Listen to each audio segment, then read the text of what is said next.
മല ഡാഷ് പെറ്റു. ആരെയാണ് മല പെറ്റത്? അതേ പാത്തു, മല എലിയെ പെറ്റു.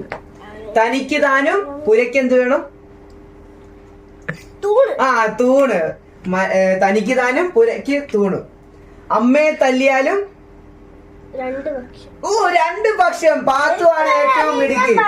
നിഷാൻ ഒന്നും അറിയില്ല, പാത്തുവാണ് എല്ലാം എഴുതിയിരിക്കുന്നത് എനിക്കിപ്പോ മനസ്സിലായി. അമ്മയെ തല്ലിയാലും രണ്ട് പക്ഷം. ഡാഷ് പശു പുല്ല് തിന്നില്ല. എവിടത്തെ പശു?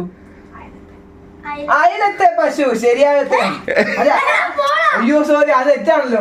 അയലത്തെ അല്ല, നിങ്ങൾ എഴുതിയിരിക്കുന്നത് തെറ്റ്. കൂടെ തെറ്റി. അല്ല, നീ പറ.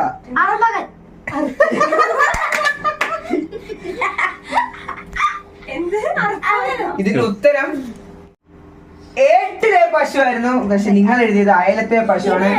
അയലത്തെ പശു പുല്ല് തിന്നില്ല. ഇതിന് തെറ്റാണ്. ഏട്ടിലെ പശു പുല്ല് തിന്നില്ല.